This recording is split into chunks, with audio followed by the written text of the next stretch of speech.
Alse atas dua patah katanya. Nah, kemudian izinkan saya membacakan tata tertib untuk kegiatan kita pada sore hari ini. Nah, peserta diperbolehkan untuk menyalakan videonya, tetapi diharapkan untuk mematikan mikrofon agar acara kita pada sore hari ini dapat berlangsung dengan kondusif. Kemudian, nanti setelah adanya sesi pemaparan materi dari Pak Dedi, apabila peserta memiliki pertanyaan, maka pertanyaan tersebut dapat diajukan pada Q&A session setelah pemaparan materi tersebut berakhir. Nah, jadi di Q&A session nanti peserta dapat berdiskusi langsung dengan speaker, yaitu Pak Dedi. Dan ini untuk rundown acara kita pada sore hari ini, jam 3.30 sampai jam 3.45, sekitar 15 menit opening yang sedang berlangsung. Kemudian nanti sekitar 45 menit akan ada presentasi dari Pak Dedi Sunjaya dengan topik A Case Study of Bauxite Deposits in Tayan District, Kalimantan Barat. Nah, setelah itu akan ada Q&A session antara pembicara dengan audiens. Kemudian dilanjutkan dengan foto session dan pengisian formulir evaluasi serta closing. Nah, ini untuk CV dari pembicara kita pada sore hari ini. Nama lengkap beliau adalah Pak Dedi Sunjaya. Beliau bekerja di PT Antam. Formal education-nya yaitu S1-nya di Teknik Geologi UGM pada tahun 2002. Kemudian beliau melanjutkan magister di Teknik Geologi ITB. Nah, ini bisa dilihat ada beberapa sertifikat yang pernah beliau raih, yaitu kompetensi for pengawas operasional media, Middle Operation Management. Kemudian di Certificate of Competent Person Indonesia for Exploration Reporting. Nah, ini ada organisasi yang sedang beliau ikuti, yaitu IAGI, Ikatan Ahli Geologi Indonesia, dan MGEI, yaitu Masyarakat Geologi Ekonomi Indonesia. Dan terakhir ini ada work experience-nya ya, Pak. Banyak sekali ini. Beliau pernah bekerja di Banyumas pada bagian epithermal gold exploration, kemudian di Papua pada tahun 2008 selama kurang lebih 4 tahun, fokusnya pada porphyry gold exploration. Kemudian di Kalimantan Barat, bauxite exploration, dilanjutkan di Sulawesi, berpindah pulau nih ke Pulau Sulawesi untuk nikel exploration, dan kembali lagi ke bauxite exploration di Tayan, Kalimantan Barat. Oke. Mungkin segitu dulu opening dari saya sebagai moderator. Kemudian saya akan melanjutkan kepada sesi pemaparan materi yang akan disampaikan oleh Pak Dedi. Ya Pak, bagaimana Pak? Oke.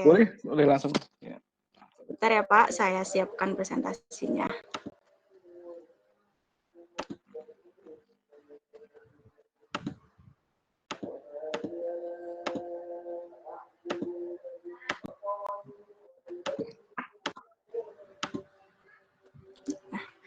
Kepada Bapak Dedi Sunjaya, kami persilahkan.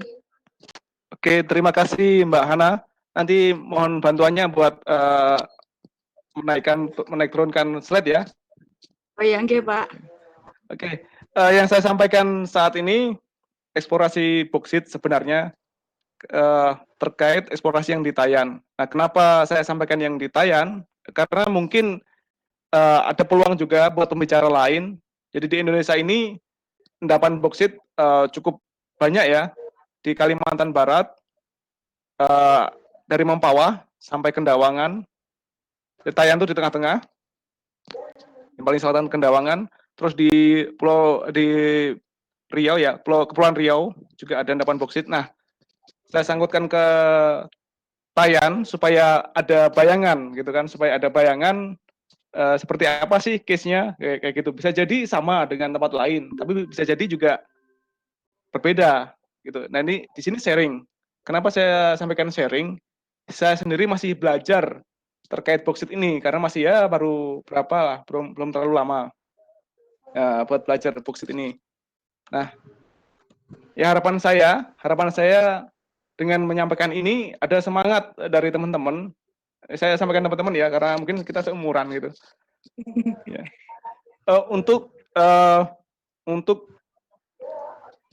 mempelajari boksit lebih dalam lagi, ya bukan hanya boksit, hampir semua bahan tambang. Karena apa? Ini bukan politik ya, bukan politik yang saya sampaikan, tapi ya semoga bisa menjadi penyemangat. Boksit kita ini saat ini yang banyak menggunakan malah dari negara luar, terutama Cina ya, terus terang aja saya sebut Cina gitu kan. Nah, di sana teknologinya sebetulnya lebih advance, jadi ya mungkin boksit itu lebih banyak dijadikan berbagai produk. Sementara untuk di Indonesia saat ini yang kita ketahui baru ada dua. Yang pertama itu chemical grade alumina yang dimiliki oleh Antam sendiri, oleh anak perusahaan PT ICA, dan yang kedua smelter grade alumina, itu bahan baku aluminium. Bahan baku aluminium saat ini pabrik yang sudah ada milik WHW, dia kerjasama sama Harita. Nah, di sisi yang lain Antam juga membangun smelter grade alumina. Karena apa? Kebutuhan aluminium di Indonesia ini sangat besar sebenarnya. Saya nggak sampaikan di slide. Tadinya awalnya saya ingin sampaikan di slide, tapi khawatir nanti ada mispersepsi ya.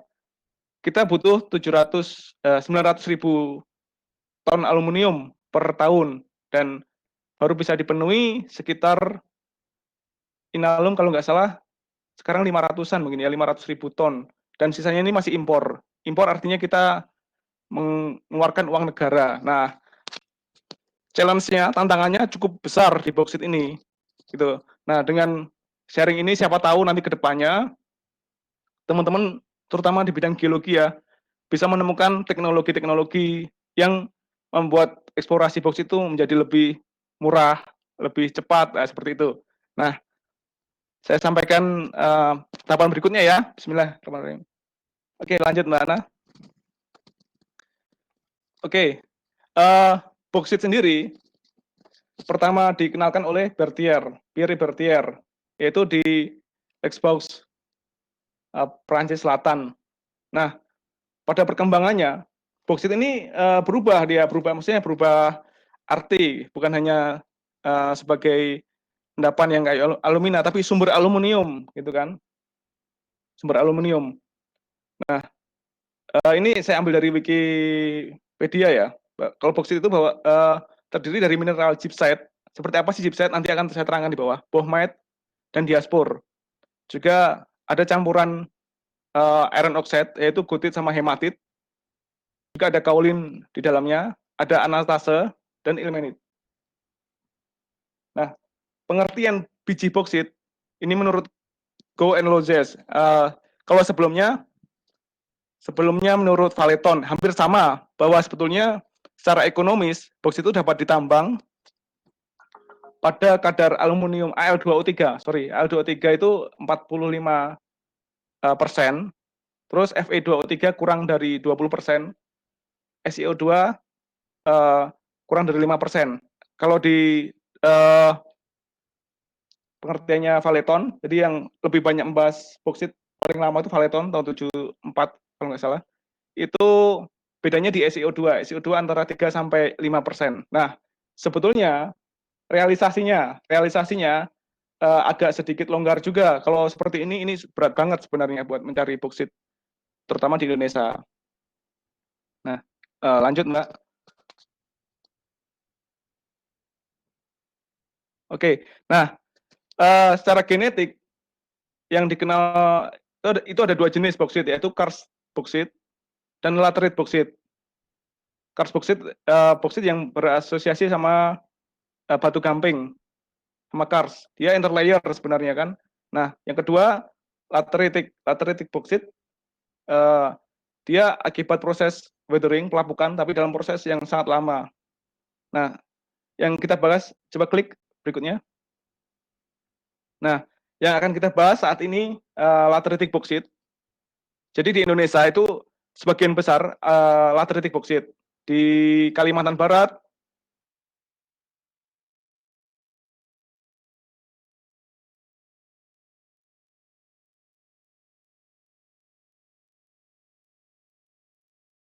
referensinya juga belum banyak saya baca. Nah, untuk lateritic boksit sama karstitik boksit ini secara mineraloginya berbeda.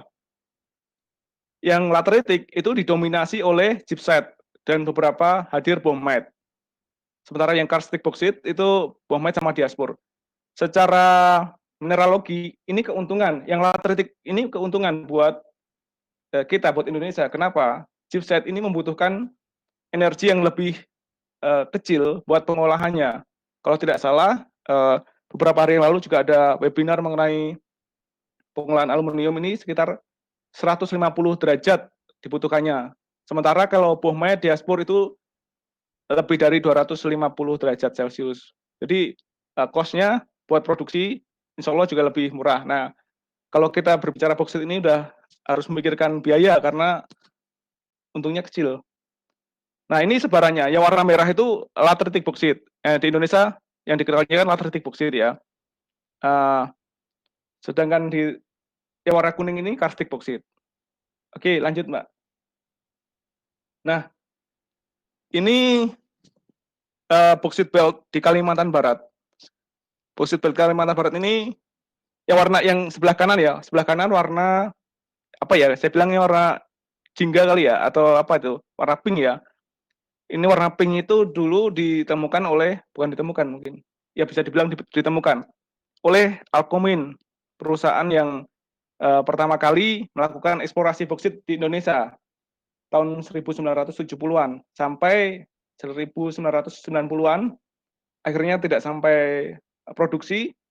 Kemudian tahun 1991 dilanjutkan oleh Antam, dan saat ini sudah banyak sekali perusahaan-perusahaan boksit yang ada di Indonesia, terutama di Kalimantan Barat. Nah, coba diklik Mbak. Diklik. Nah, ada. Nah, kalau di maaf sebelumnya. Kalau disebandingkan, nah itu ada apa namanya?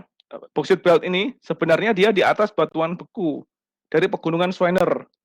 Mungkin dari sini juga jarang teman-teman yang mendengar Schwerner Core. Schwerner Core ini pegunungan tua yang sudah tererosi ya, yang ada di Kalimantan Barat sampai Kalimantan Tengah.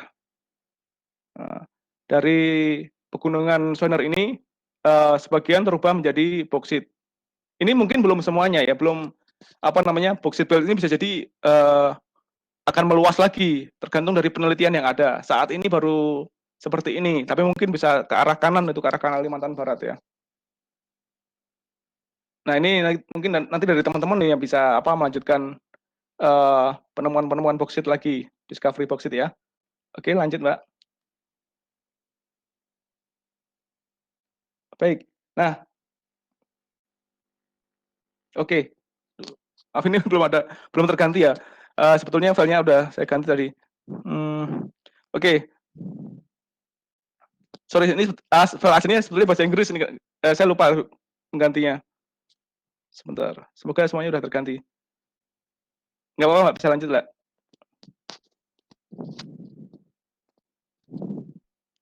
Oke, untuk faktor pembentukan boksit ya. Yang pertama, itu ini kalau menurut saya ini sebagai kunci. Ini disampaikan oleh Alcomin 1974. Ini sebagai kunci dalam eksplorasi untuk menemukan boksit yang punya kadar bagus. Saya sedikit cerita masa lalu ya. Saya pernah field buat eksplorasi. Nah, begitu lihat poin-poin dari sini, oh dapat nih caranya menemukan boksit yang kadar bagus. Yang pertama itu batuan yang kaya akan Al. Ini mengacu di batuan beku maupun batuan sedimen ya kan. Tapi karena kita berbicara dengan laterit, berarti kita bicara dengan batuan beku. Nah, batuan yang kaya akan sedimen ini kaya akan Al ini antara lain diorit, andesit, ya diorit kuarsa masih masuk lah ya, masih masuk seperti itu. Itu ya itu kunci pertama dalam eksplorasi boksit. Nah, artinya di situ harus mapping, harus ada pemetaan dan basic pemetaan harus bagus. Kemudian yang kedua daerah tropis subtropis. Karena apa? Dengan evaporasi yang tinggi, pembentukan boksitnya relatif bagus. Temperaturnya lebih dari 25 maaf, lebih dari 25 derajat. Nah, untuk daerah tropis subtropis biasanya memang rata-rata hangat ya. Nah, yang berikutnya topografi undulating. Dengan topografi undulating ini memungkinkan terjadinya proses pelapukan lebih efektif. Terus yang kelima, tektonik yang stabil. Artinya tidak banyak gempa segala macam yang erosinya relatif kecil gitu kan. Kemudian di atas muka air tanah, pembentukan formasinya di atas muka air tanah. Karena kalau boksit ini di bawah muka air tanah dia larut, lebih banyak silika yang muncul di situ. Jadi mobilitas unsurnya sangat mempengaruhi. Untuk Fe sama Al dia relatif malas bergerak atau low mobility. Jadi dia banyak tertinggal, tapi begitu masuk ke muka air tanah lebih banyak silika yang mengendap. Nah, seperti itu. Nah, kalau ilustrasinya dari batuan fresh ya kan, batuan fresh terus kemudian uh, mengalami pelapukan weathering oleh air tanah, begitu seterusnya akhirnya terbentuk konkresi boksit. Jadi yang warna coklat ini konkresi boksit. Ini yang nanti ditambang gitu, yang warna coklat ini yang ditambang. Sedangkan matriksnya itu yang mengandung banyak silika halus, apa namanya, kaolin ya.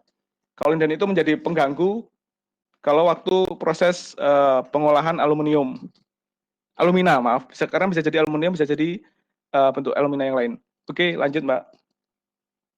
Nah, ini mineral pathway-nya. Ya, kenapa kita cari batuan beku, terutama batuan beku yang low silika. Biasanya yang low silika atau lebih kayak feldspar Al itu mengandung banyak feldspar, ya kan?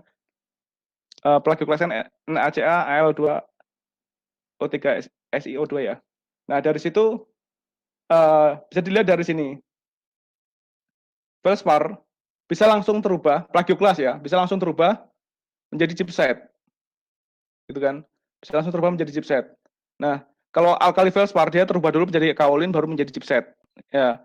Kita cari yang kalau di alkali feldspar ortoklas, misalnya di batuan granitik, dia bisa menjadi gypsite, tapi harus lewat kaolin dulu. Jadi di situ nanti ada kaolin ini menjadi pengganggu ya, karena ada namanya silika yang terkandung di dalam apa namanya kaolin itu namanya reaktif silika, ini mengganggu proses, gitu kan? Nah seperti itu.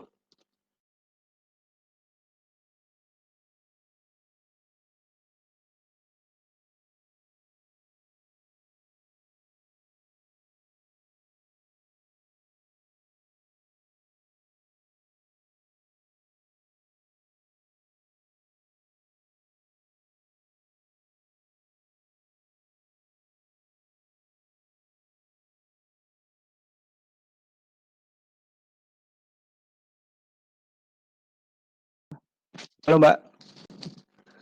Halo Pak. Iya tiba-tiba Iya, mati ya. iya Pak. Sekarang udah terdengar Pak. Oke. Kita lanjut lagi ya. Oke, next Mbak.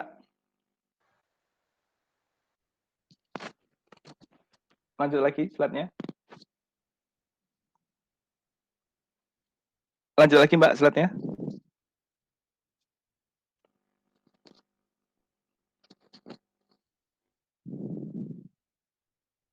Mbak Hana.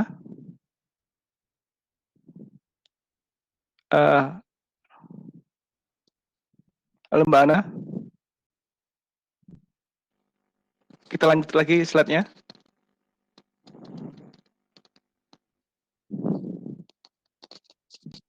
Mbak Hana, halo. Oke. Nah ini Oke, ini boksit minerals seperti yang saya sampaikan tadi di awal. Di sini terdapat mineral penting penyusun boksit, yaitu ada gypsite, bohmet. Nah, ini saya ambil dari Mas Alan Matano ya. Nah, yang kita analisa itu ada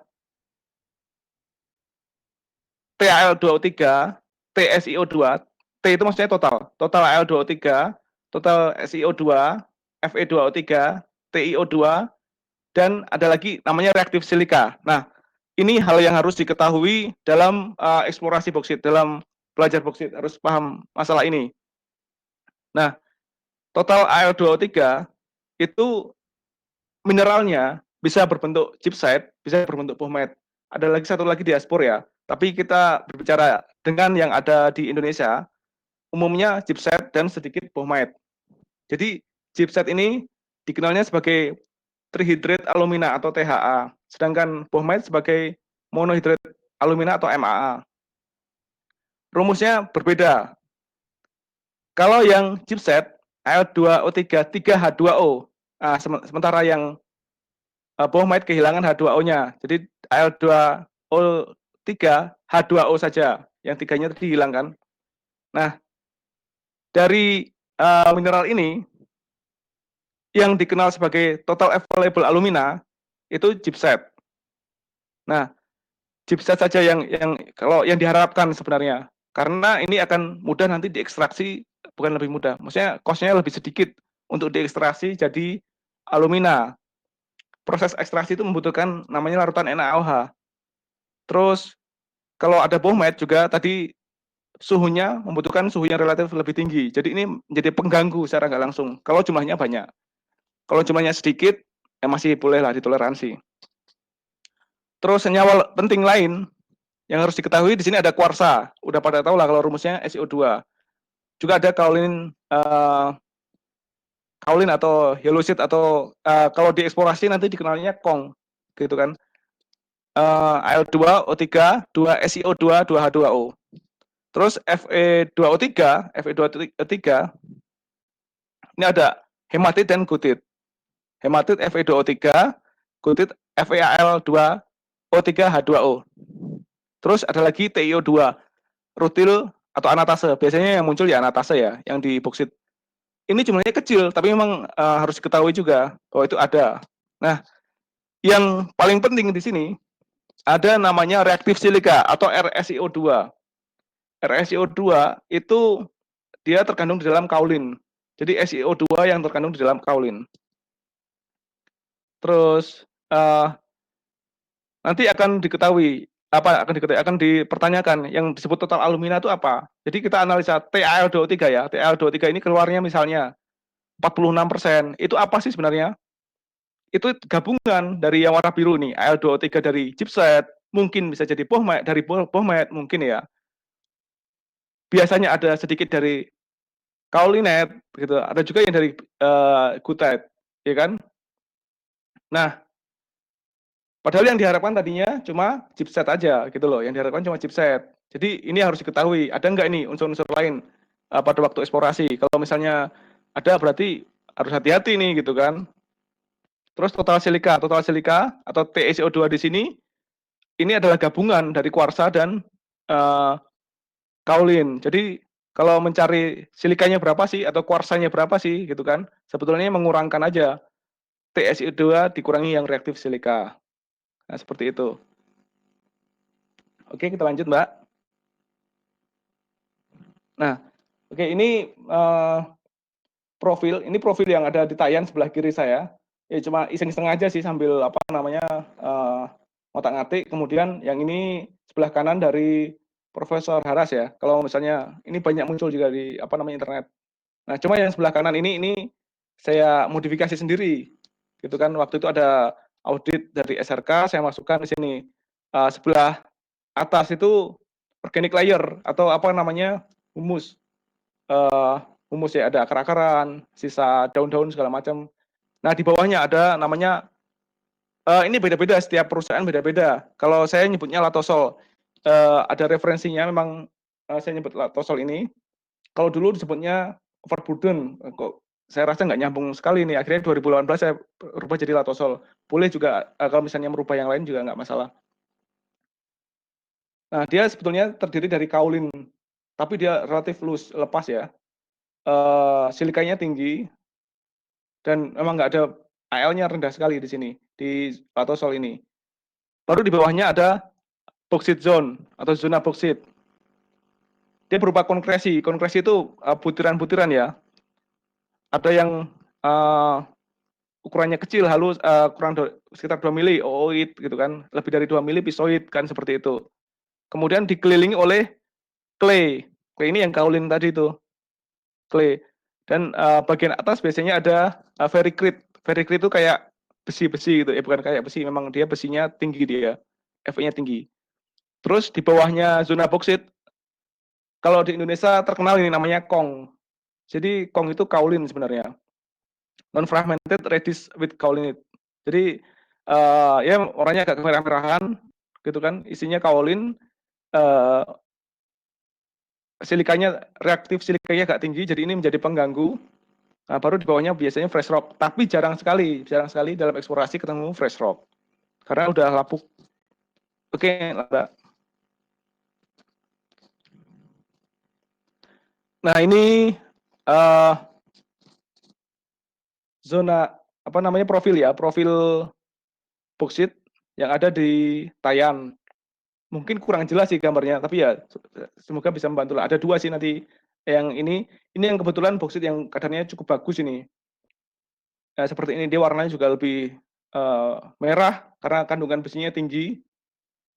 Bagian tanah ini namanya bagian atas namanya latosol. Jadi atasnya lagi kan zona organik tadi kan. Nah, di bawahnya ada zona latosol. Kemudian ada yang konkresi-konkresi ini, kelihatan mungkin ya. Itu zona boksitnya, di bawahnya clay. Nah, clay seperti ini. Mungkin kalau di nikel setara sama saprolit ya, sama saprolit. Kalau di nikel kan mineralisasi yang bagus di saprolit. Kalau di sini enggak, ini di atasnya, setara sama zona limonitnya lah. Nah, kalau di eksplorasi boksit biasa dikenal kong namanya. Kalau eksplorasi ya waktu menggali, jadi kita nggak pakai menggali ya eksplorasi boksit itu. Begitu ketemu clay, dia berhenti gitu, nggak boleh lanjut lagi. Ya boleh sih lanjut lagi, tapi biasanya juga nggak dapat apa-apa. Oke lanjut, next Mbak. Nah ini mungkin lebih jelas ya. Tapi tadi dua profil yang berbeda karakter boksitnya. Kalau ini ya kurang bagus sih sebenarnya, dari kualitasnya kurang bagus. Silikanya dia lebih tinggi. Nah, warnanya juga kelihatan ya, jelas banget ya. Tadi merah kan, ini agak orange, agak kekuningan gitu kan.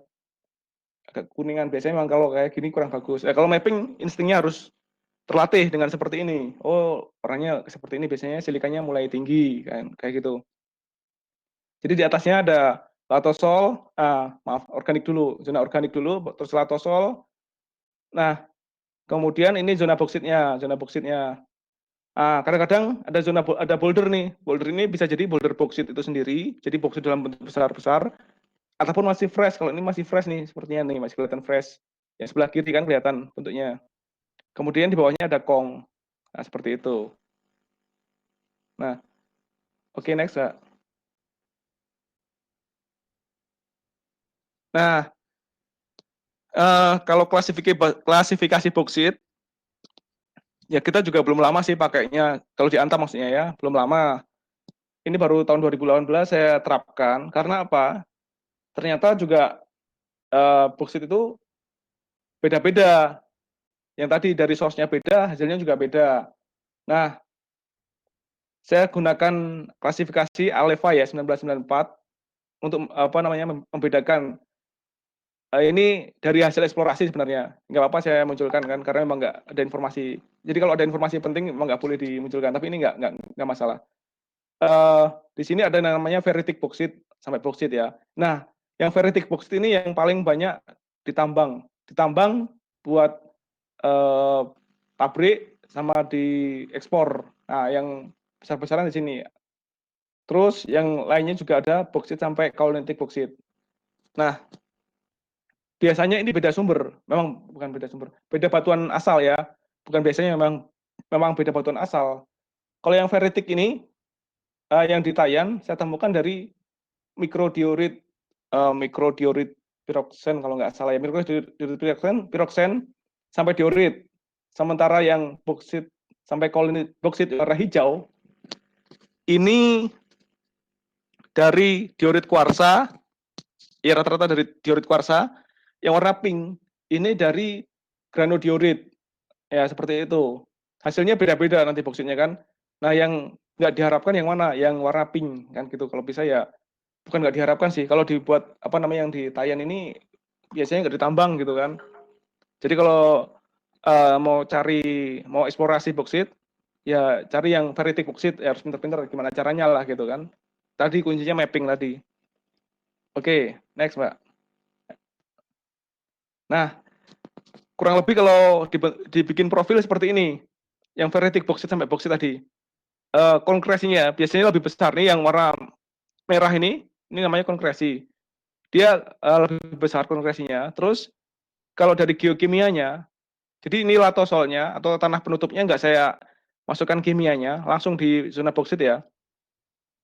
Itu AL-nya tinggi banget kan, sampai 60, dari 60 sampai 50 dia, tinggi nih, 40-an, 40 sekian. Tapi silikanya rendah sekali, di bawah 10. Nah, ini biasanya dari diorit, mikrodiorit seperti itu. Kemudian yang kedua ada tipe boksit sampai kaolitic boksit. Dia kuarsanya mulai muncul tuh. Ini dari 10 sampai berapa nih ya? Sampai mungkin 30-an lah, hampir 30-an. Tapi AL-nya dari 40, dari 50 turun dia sampai 30-an sekian, kan gitu. Terus yang terakhir tadi yang tipe kaolitic boksit yang di ternary itu warnanya pink ya. Ini dari granit, waktu itu saya plotkan batuan asalnya granodiorit ya. Dia silikanya tinggi dia dari 20 sampai ke arah ke apa namanya? Sampai 50 lebih. Sementara aluminanya 40 sampai turun. Jadi apa namanya? Ini yang biasanya nggak ditambang sampai sekarang. Gitu. Oke, next lanjut Mbak. Nah, ini step-step tahapan dalam eksplorasi. Yang pertama, pemetaan geologi. Jadi memang penting kalau ada geologis di sini, karena harus menentukan dulu batuan dasarnya itu apa, gitu kan? Batuan sumbernya itu apa, parent rocknya itu apa, gitu kan? Yang bagus tadi kan, mikrodiorit, diorit, andesit seperti itu. Yang high high feldspar, plagiulasnya tinggi, gitu kan? Yang dihindari apa? Yang dihindari ya yang granodiorit gitu kan, granodiorit granit. Kalau kepepet gimana ya udah nggak apa-apa, tapi jangan banyak-banyak lah, karena eksplorasi berhubungan sama biaya. Ya, pentingnya gitu, pentingnya mapping tuh di situ. Nah, yang jadi tantangan di pemetaan boksit ini nggak semuanya seperti terlihat dalam gambar gitu kan. Ada batuannya, waktu jalan-jalan ada batuan tersingkap, nggak kayak gitu. Hampir semuanya atau mungkin 90% tuh berupa tanah gitu kan. Ya harus pinter-pinter nih kan gitu. Entah cari di apa namanya, sungai-sungai kecil atau mungkin cari korelasinya dari soilnya supaya ketahuan boksit yang bagus itu seperti apa, kayak gitu. Nah, ini nanti jadi rekomendasi buat penentuan titik test pit. Nah, kita akan belajar test pit itu apa. Yuk, next Mbak.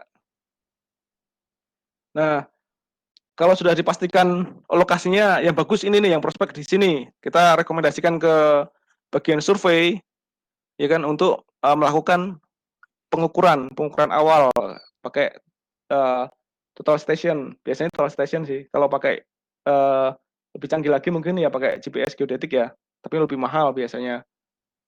Ya seperti itu.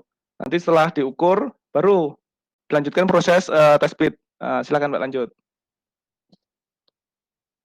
Nah, seperti ini. Jadi proses test pit itu membuat lubang. Lubangnya ukuran 60, lebarnya ya 60 sampai 80 cm, panjangnya 100 sampai 120. Nah, kenapa ukurannya seperti itu? Untuk supaya orang itu atau penggali bebas keluar masuk. Ini sempit sekali sebenarnya. Tetapi ya seperti inilah resikonya di eksplorasi boksit, gitu kan. Nah, digali sampai 10 meter. Kenapa sampai 10 meter? Ya karena alasan SOP sebenarnya. Tapi kalau ketemu lapisan clay, clay itu kaolin atau kong tadi, berhenti. Jadi misalnya menggali 3 meter dapat latosol atau tanah penutup. Kemudian di bawah tanah penutup ada boksit. 2 meter atau 3 meter dapat clay. Ya sudah, mungkin 15 cm ke depan sampai clay baru berhenti. Atau ketemu mata air. Kalau sudah ketemu mata air ya sudah, nggak bisa apa-apa lagi kan, nggak bisa bergerak lagi, ya udah berhenti di situ, gitu. Atau sudah sampai 10 meter. Karena alasan SOP biasanya berhenti walaupun boksitnya masih menerus, tapi jarang ya sampai 10 meter boksit ada. Ya 1-2 sih ada. Lanjut lagi, Mbak. Nah, kurang lebih seperti ini ya gambarnya ya. Kalau apa namanya penggalian test pit itu, jadi ada, kalau ini orangnya agak terlalu banyak sih sebenarnya. Biasanya cuma 2 orang penggalinya, penggalinya 2 orang. Terus ada di situ ada bagian logging, ini yang pakai topi, pakai kaos merah ini yang logging dia. Terus ini yang belakang ini tumpukannya nih, bisa dilihat ya, tumpukannya banyak sekali sebenarnya, gitu kan. Nah, yang pakai baju biru itu di bawah, dia lagi sampling di satu dinding saja. Samplingnya itu lebarnya 20 cm, tebalnya 10 cm per 2 meter samplingnya. Nah, sebelumnya kita juga pernah uji coba sih, pakai bor. Pakai bor, tapi ada banyak kendala bor ini. Kalau dalam eksplorasi boksit di sini, nanti hal yang perlu diambil itu namanya recovery ya, recovery sampel. Kalau dari test pit itu bisa 100%. Sementara kalau dari pemboran itu kadang-kadang nggak tercapai. Terus yang kedua, waktu dari test pit ini ada namanya concretion factor. Concretion factor itu didapatkan dari sampel yang dari test pit ini kemudian dicuci. Nanti ada gambar pencuciannya di bawah dengan screen yang sudah ditentukan. Screennya berukuran 1 cm sama 12 mesh.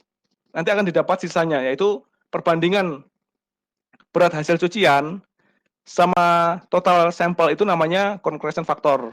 Nah, waktu di pengeboran kemarin, kita ada masalah nih, hasilnya nggak maksimal di concretion factor.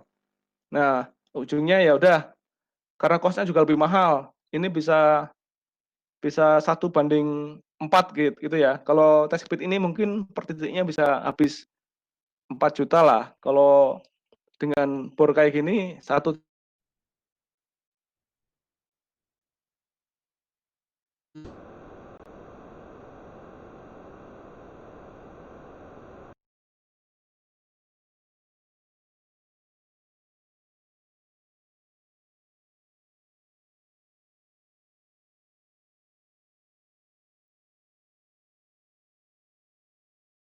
Halo Pak Dedi.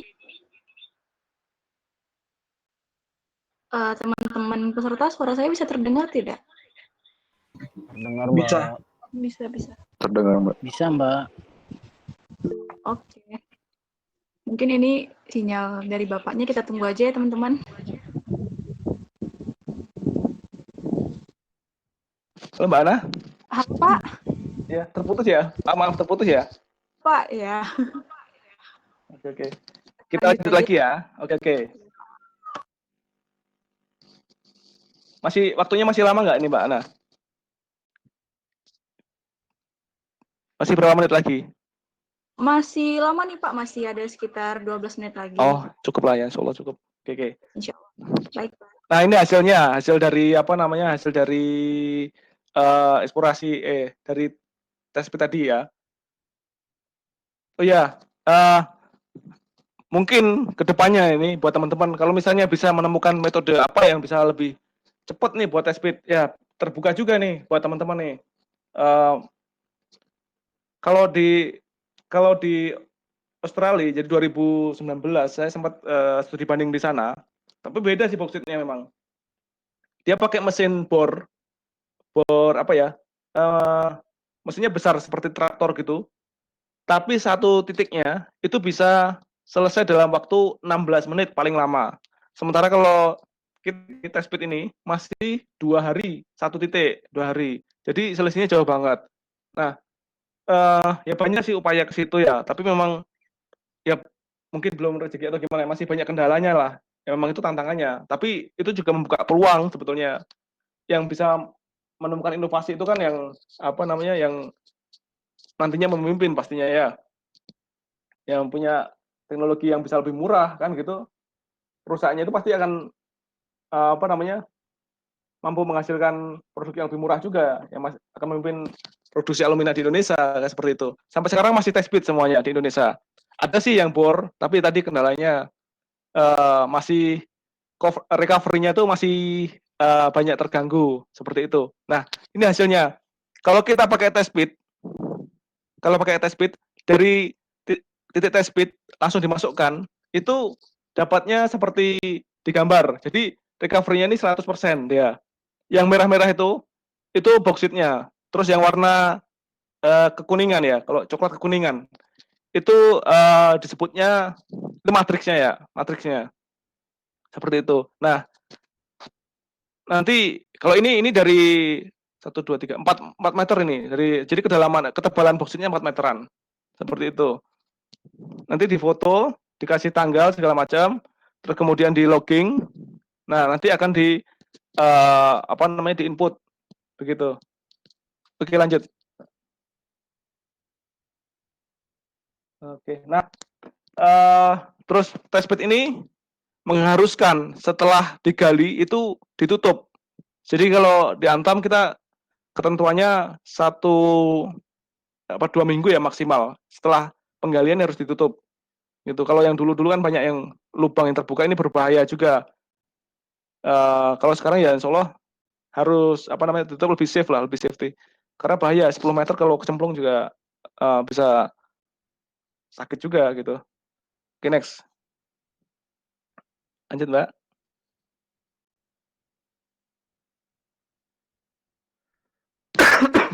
Lanjut, Mbak. Mbak Ana. Mbak Ana. Oke. Ini untuk preparasi. Jadi preparasi sampel setelah dari test bed itu ada namanya preparasi basah dan preparasi kering. Ini yang membedakan eksplorasi nikel dengan eksplorasi boksit dengan eksplorasi nikel. Ini sama-sama laterit ya, sama nikel ya. Tapi di boksit ini ada namanya pencucian. Ada pencucian. Nah, pencucian yang pertama yang harus disiapkan timbangan jelas buat menimbang boksit yang tadinya sampai dari lokasi kan. Kemudian sampel plastik, alat tulis, troli ini buat apa namanya memudahkan transportasi. Box ini untuk mengukur sebenarnya, mengukur apa namanya density-nya, tapi nggak tepat juga.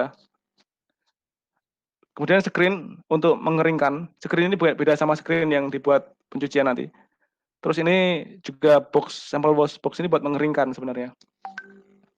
Oke, lanjut, Mbak. Lanjut.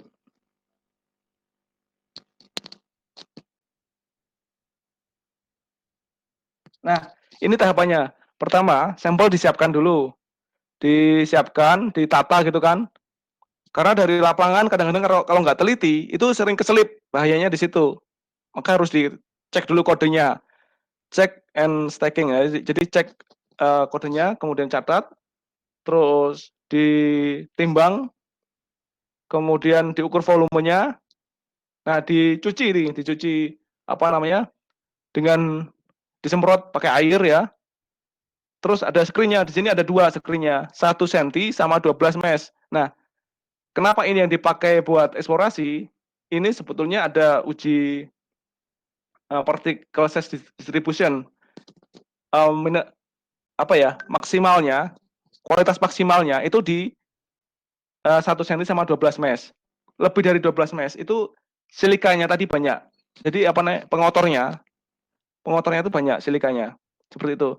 Kemudian dikeringkan kan ada dapat 2 ukuran nih. Yang ukuran lebih dari 1 inci dan antara 1 inci sampai 12 mesh.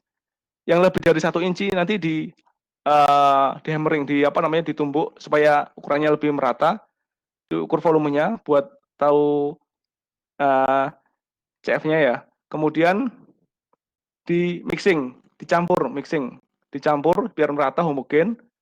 Kemudian di coning itu bikin kayak tumpeng gitu ya, kerucut gitu kan. Kemudian quartering dibagi 4, direducing, jadi dibuang sebagian karena kan banyak nih dari lapangan tuh bisa 60 kilo, padahal yang dibutuhkan kurang lebih 2,5 kilo. Kemudian ditimbang lagi, dikasih label, di packing, ini kurang lebih 2,5 kilo, terus dikirim ke lab. Lanjut Mbak.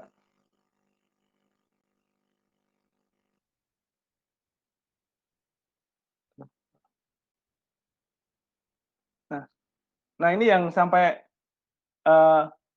lab. Jadi di lab itu ada preparasi kering.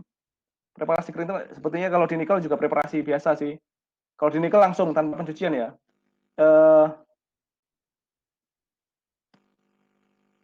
Jadi dicek dulu kodenya, kemudian ditimbang berat basahnya, kita sebutnya berat basah. Kemudian di oven selama 12 jam, suhunya 105 derajat Celcius. Kenapa 12 jam? Sesuai ketentuannya supaya kering ya, dan 105 supaya tidak ada mineral yang hilang karena pembakaran. Kemudian ditimbang berat bersihnya, di jog crusher sampai ukuran 3 mili, kemudian diukur kelolosannya harus 95%, mixing quartering, sama ya prosesnya tadi. Mixing, coning, quartering, kemudian direduksi, dikurangi lagi, masuk ke pulverizer. Pulverizer itu kayak digerus gitu kan, pulverizer, jadi digerus sampai ukuran 200 mesh. Sama prosesnya, diukur dulu sampai kelolosannya 95%, mixing quartering, coning kan, kemudian dibagi dua, didapat 500 gram dibagi dua. 150 gram buat dianalisa, sisanya 350 gram untuk disimpan, gitu kan. Nah, ini yang ini disimpan nih. Disimpan kemudian dikirim untuk analisa. Lanjut, Mbak. Nah, analisa yang digunakan, ini ada SRF, sama weight analysis. Weight analysis itu apa ya, titrasi ya. Weight analysis itu, jadi pakai tetes dulu, model tetes itu, buat mengetahui reaktif silika. Kalau yang SRF itu buat mengetahui TaO2, TSiO2, Fe2O3, TiO2. LOI bukan sebenarnya, LOI tidak pakai ini. LOI pakai yang disarankan apa ya? TGA, Trigravimetry Analysis sebenarnya. Jadi alatnya sendiri, bukan yang di sini. Nanti hasil dari lab itu berupa unsur-unsur ini kan, itu jangan langsung diterima. Ini kan yang menganalisa orang lab ya, jangan langsung diterima. Kita sebagai geologi jangan langsung diterima. Cek dulu keikisinya, di situ ada CRM. Kalau prosesnya seperti ini, berarti labnya masih bisa terpercaya nih kan. Jadi masih di dalam batas toleransi nih, dalam batas standar deviasi, gitu kan. Ini contohnya aja. Jadi di situ akan banyak tabel, salah satunya CRM ini, Certified Reference Material. Jadi dalam proses SRF kita bandingkan dengan sampel referensi yang kita beli dari luar negeri yang sudah terpercaya, gitu kan. Nanti diplotkan hasilnya seperti apa. Kalau seperti ini berarti bagus dia. Seperti ini bagus. Nah, ya hampir di sini rata-rata bagus semua ya, karena ya mungkin karena ya saya tampilkan yang bagus-bagus sih emang. Seperti ini yang buat duplikat sampel juga kita cek. Jadi ada duplikat sampel ya tadi yang dalam analisa ya. Itu kalau 95%, kurang dari 95% jelek. Kalau ini kan lebih dari 95% sama, berarti bagus di sini. Nah, contoh yang jelek seperti apa? Ini blank. Blank itu apa? Blank itu dalam analisa kita masukkan unsur yang kosong. Di sini saya pakai batu gamping. Ada eksplorasi saya pakai batu gamping. Jadi dimasukkan diam-diam gitu kan. Kalau bisa orang lab nggak tahu. Buat ngecek nih labnya bener apa enggak. Kalau kayak gini, ini ada beberapa kemungkinan. Yang bawah, yang kanan bawah, blank GC ini, yang kanan bawah, ada beberapa pencilan. Ini ada beberapa kemungkinan. Bisa jadi karena orangnya atau alatnya. Gitu kan. Kalau ini prediksi saya karena orangnya yang ini reaktif silika masih manual, jadi kemungkinan orangnya nggak konsisten dia. Seperti ini. Kalau dapatnya ada yang pencilan seperti itu, kita kembalikan lagi ke lab. Ini gimana cara apa namanya? Atau bisa juga kebalik sampelnya. Kita kembalikan lagi ke lab. Ini gimana hasilnya kok seperti ini? Perbaiki dulu, baru kirim lagi ke lapangan, gitu. Oke, lanjut Mbak. Sorry. Ada yang di head ya, Mbak? Sorry maaf. Ada yang di head sepertinya. Sebelum ini. Sebelum di sebelumnya. Di bawah ini. Sorry, di head di itunya. Itu yang sorry, ada yang di head dibuka dulu itunya. 2, 3. Ya, entar tolong dibuka dulu.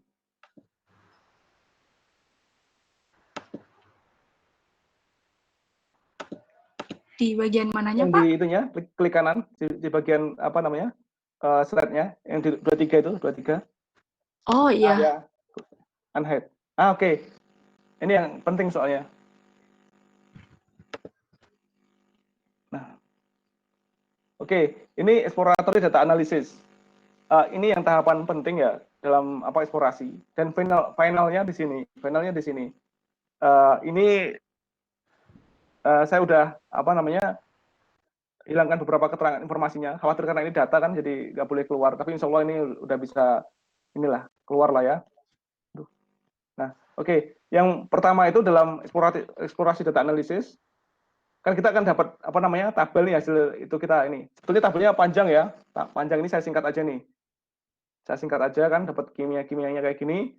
Kemudian kita cek dulu hasil isogrid-nya. Jadi dimunculkan dalam peta isogrid semuanya dimunculkan, ada SiO2, L23, FeO23 semuanya dimunculkan. Ini saya contoh aja hanya 2. Kemudian cocokkan nih. Dicocokkan. Udah sesuai atau belum gitu kan. Begitu juga dengan scatternya. Scatternya ini udah sesuai atau belum? Ini saya ambil salah satu aja nih, SiO2 sama AL kayak AL23 sama SiO2 kayak ini. Kalau prosesnya masih berhubungan, masih punya berhubungan kuat, oke lah, masih kita terima gitu kan. Kita lihat juga dari profilnya. Kalau sebelah kanan profilnya ini bagus nih, berarti zona boksitnya kita terima. Tapi yang sebelah kiri kok kayaknya tipis ya. Ini bisa jadi kita hilangkan dulu, kita lihat nanti kimianya kan. Dari histogram, di situ ada pencilan nih. Pencilannya apa? Ini kan silika ya. Yang saya ambil salah satu silika. Kalau histogramnya bagus, berarti ada pencilan di luar ini silikanya tinggi. Kita bisa cek dulu silikanya apa nih. Terus dari ternary tadi, ya kan? Oh, di sini ternyata ada yang warna ini nih, warna apa namanya? Warna pink ya. Nah, dari situ kita cek lagi, kita kembalikan ke Excel-nya, kita kembalikan ke tabelnya, kita cek satu persatu. Oh, ternyata yang di lapangan oleh teman-teman tadi dibilang boksit, dari hasil geokimia, dari hasil EDA ini disebutnya bukan boksit, atau kita sebutnya di sini kong lah gitu kan. Nah, yang hanya boksit hanya terkonfirmasi hanya dua layer aja gitu kan. Yang lainnya yang bawah ini bukan. Dengan seperti itu bisa dikasih tanda supaya nanti tidak dihitung sama bagian resource gitu kan. Oke, lanjut Mbak. Nah, setelah tadi tabelnya kita kasihkan ke bagian resource, nanti akan dihitung gitu kan. Kebetulan ini bukan saya menghitung, jadi saya juga nggak bisa banyak menerangkan. Kurang lebih dengan data main akan dibuat seperti ini. Kita buat domainnya dulu, statistiknya seperti apa. Kemudian akan diketahui resource-nya seperti apa. Dan mungkin itu penjelasan dari saya terkait boksit. Terima kasih, Mbak.